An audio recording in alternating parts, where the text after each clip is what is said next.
Dangle,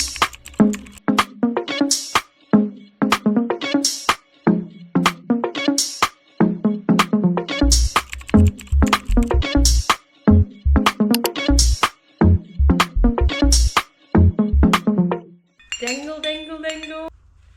Does this make me look like a tosser? Hi guys, my name is Holly and welcome back to my channel. We're gonna do something a little bit different for this video. I am going to tell you guys how to go from couch to triathlon. How I went from couch to Ironman 73. With all my experience, I've literally only done one triathlon, one Ironman 73, but you can learn from my mistakes and I can give you my teachings, because if I can do it, you can do it. And I'm a girly that's done her fair share of races and different things. So, you know, I'm just gonna give you some of my wisdom. Not that I have much, but anyway, here we go. So, you're probably wondering, how the helly do you get started? How the helly do you get into triathlon? Let's take it from the top. So first things first, guys, the first thing you want to do is sign up to the damn event. The best motivation you can use is clicking that sign up button.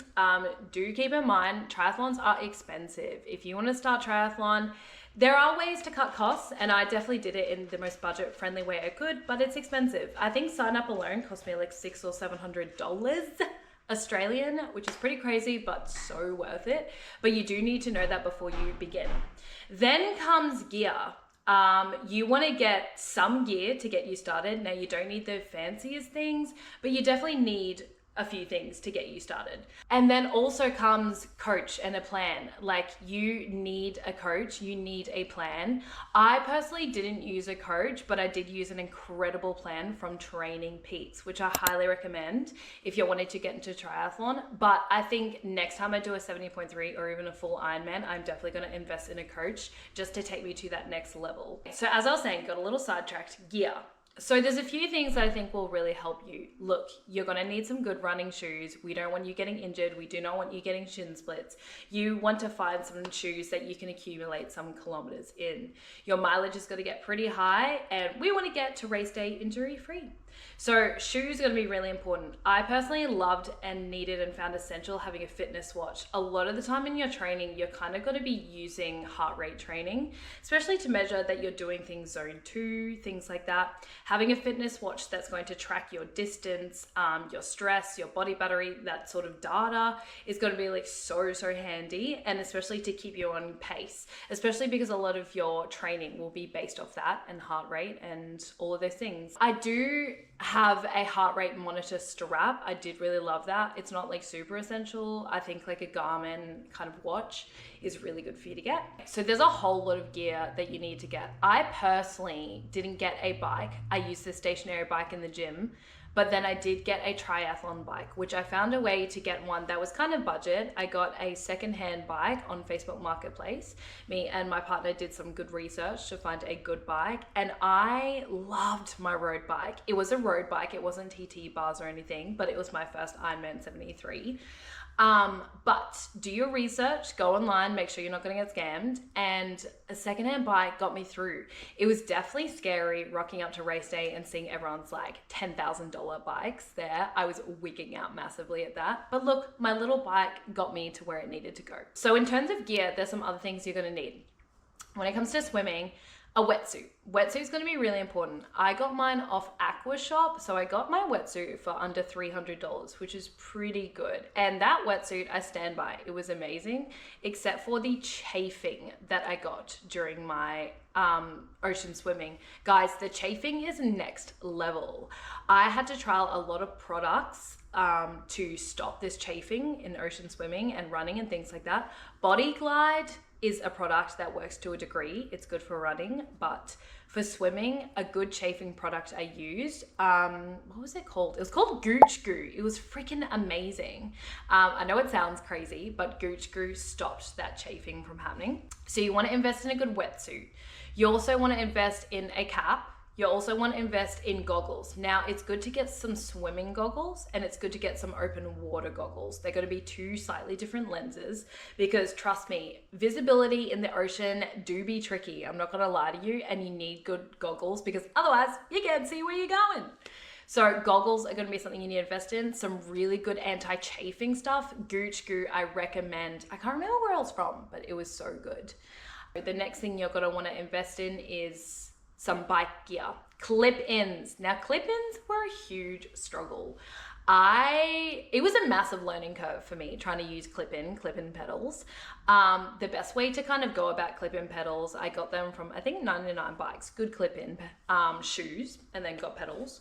The best way to start with your clip-ins is either going, like I went into my downstairs garage to learn, and I got my partner to like help me like maneuver the bike as I learned how to clip into my pedals, because a lot of people stack it. I thankfully never stacked my bike in my whole journey, but especially starting out, clip-ins are so hard, but I do recommend you use clip-ins over just like free foot pedaling, because you're accumulating such a distance.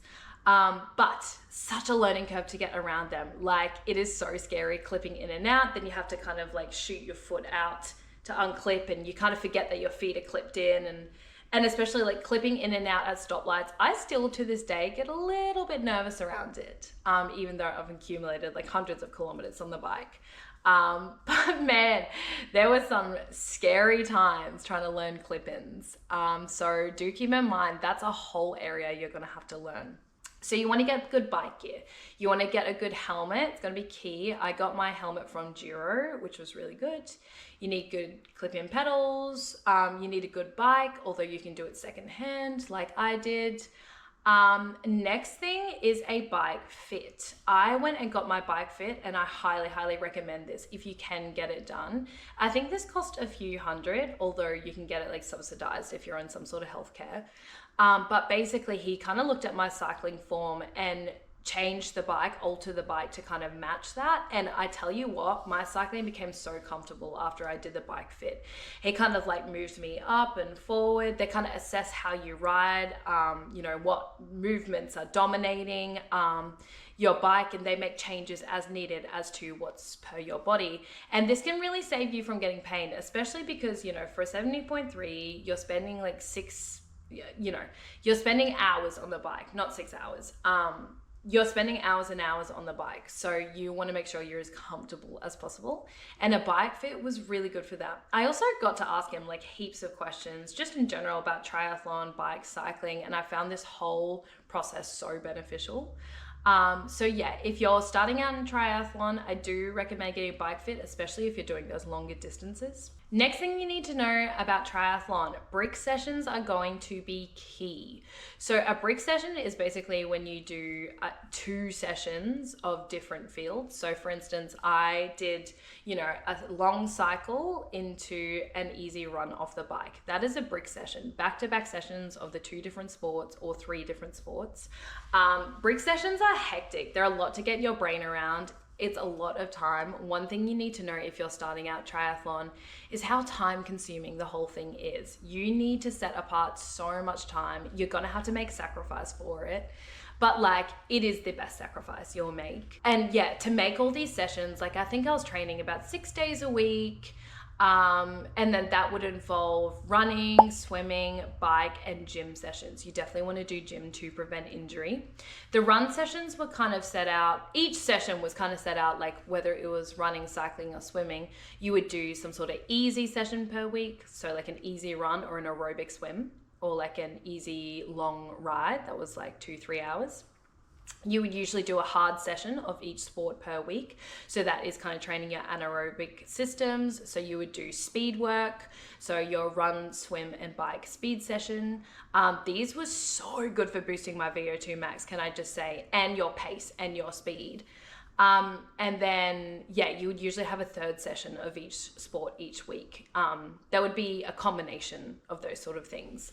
So basically you're going to be training a lot, 6 days a week, and then doing about 3 sessions of each sport. Some tips I would say is with swimming, I would highly recommend getting your form looked at. Technique is everything. If you're a beginner coming into swimming, like I suggest joining some swim clubs or groups, and there's plenty that go around, especially there should be some in your local area. Or even I think you can send off your form to get looked at by a coach online. I highly recommend, because that's going to be the difference, especially because ocean swimming is like a whole different kettle of fish.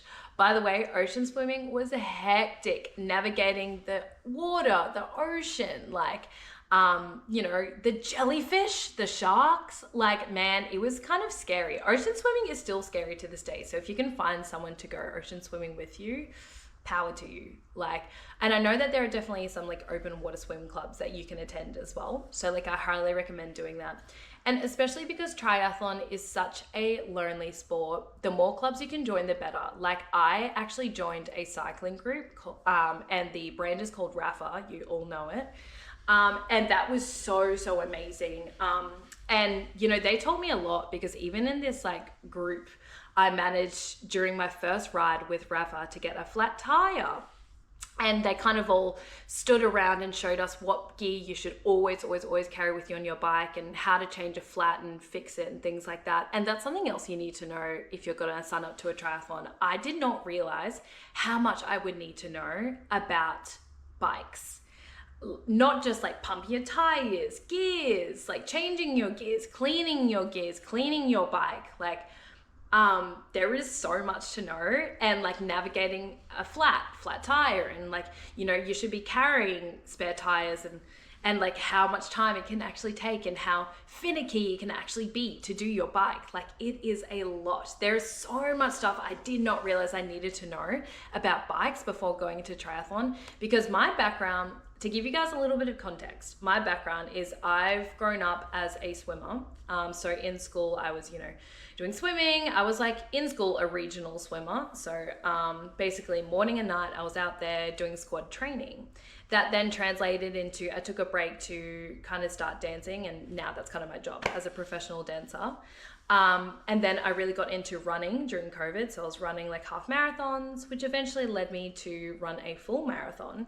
And then I was like, what's next? What is the next thing I can do? I did the high rocks, like I did some CrossFit things. And then I was like, oh, I watched some people online and some people vlogging and YouTubing Ironmans and Ironman Crane Across. And then I was like, that would be insane. That would be the coolest challenge. And so I just completely raw dog signed up to an Ironman 73. I did not do any sprint tries or anything beforehand, which I highly recommend you do. Try and sign up for a sprint before, because an Ironman 73 off the bat is hectic, can I just say? But I wanted a challenge, and it was pretty freaking great. So yeah, that's a little bit of context on me. Some other things you need to know about like bike riding and like race day is you need to nail your nutrition. You need to nail one-handed riding so that you can get nutrition on the bike. So I really used, I liked carb mix to drink from Morton. That was like my go-to. And you need to practice your nutrition. So every week, whether that be gels, food, carb mix, whatever works for you, just make sure you practice it in the weeks leading up. Because on race day, I did have gut issues, and I thought I did so well practicing my race nutrition, but you just never know. You can never be, I guess, you just need all the practice. And also don't do anything new on race day. On race day, I took one gel from them that I didn't normally practice, and I reckon that's the reason I vomited during my run portion of my Ironman 73 race.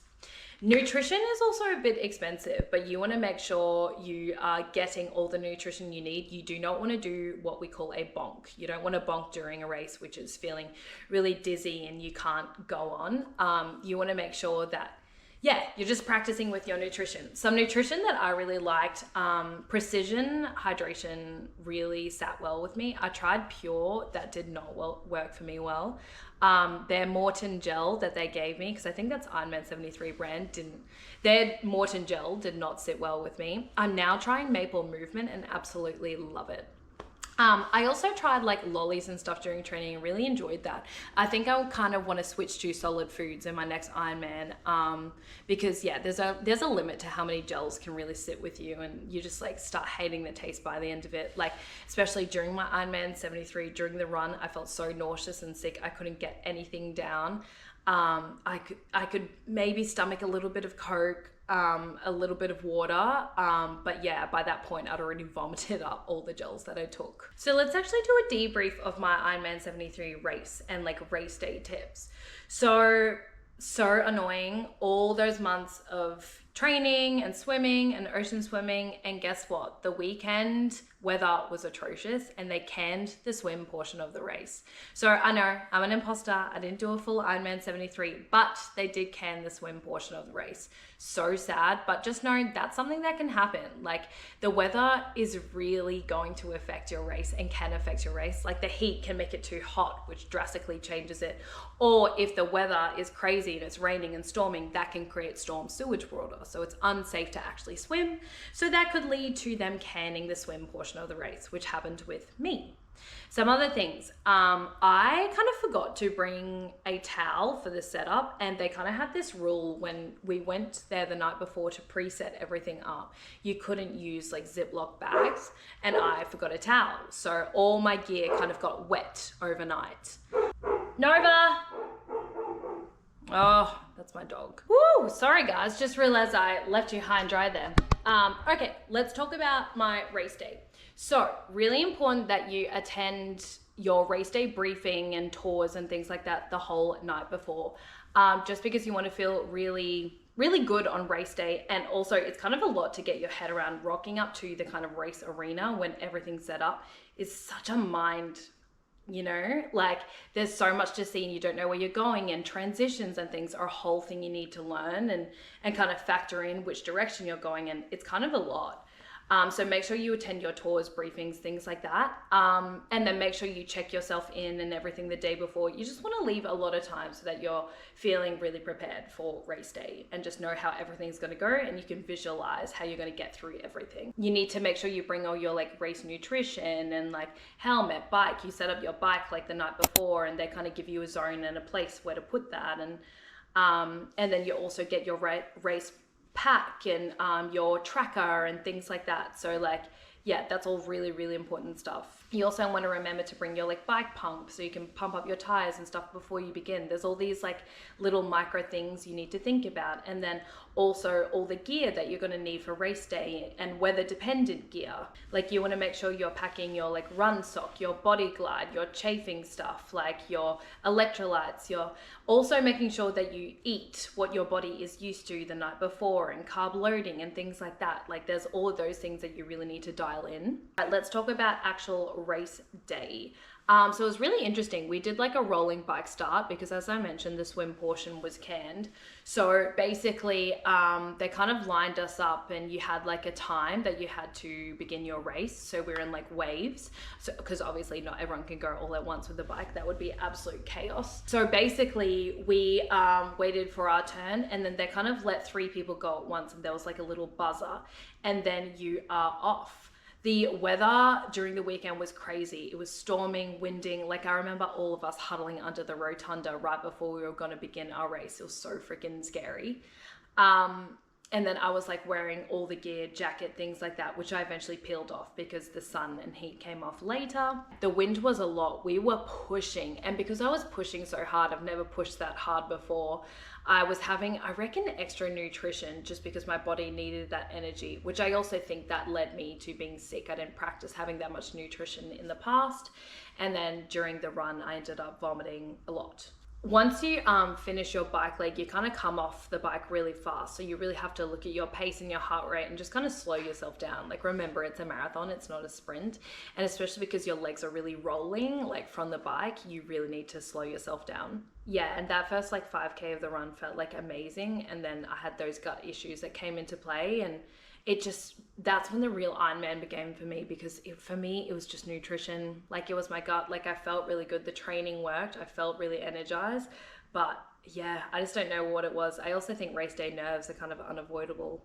What really helped me during my run is for the final few K, my friends ran with me. Like literally they came to watch my race and they literally ran alongside with me because there was like an open part the public could interact, and they literally ran like, I don't know, the last final 5K of the race with me.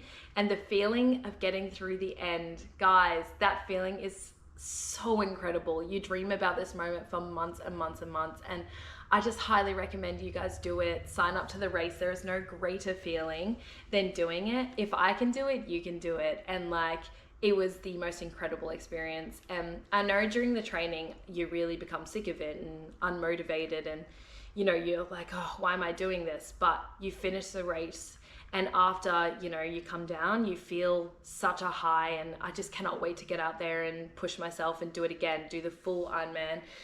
And yeah, sign up to the full thing one day. But yeah, I feel like I've learned a lot, and there's hopefully something that you guys can take away from this. But just do it. If I can do it, you can do it. Like, just get started. The first thing you can do is sign up and work out the rest from there. I really hope you guys enjoyed this video. Thanks for watching, and if you could like, comment, subscribe, it would mean the world. And yeah, if you have any questions, I'm so open, so happy to answer anything. So pop a comment in and I'm happy to answer. Thanks for watching, guys.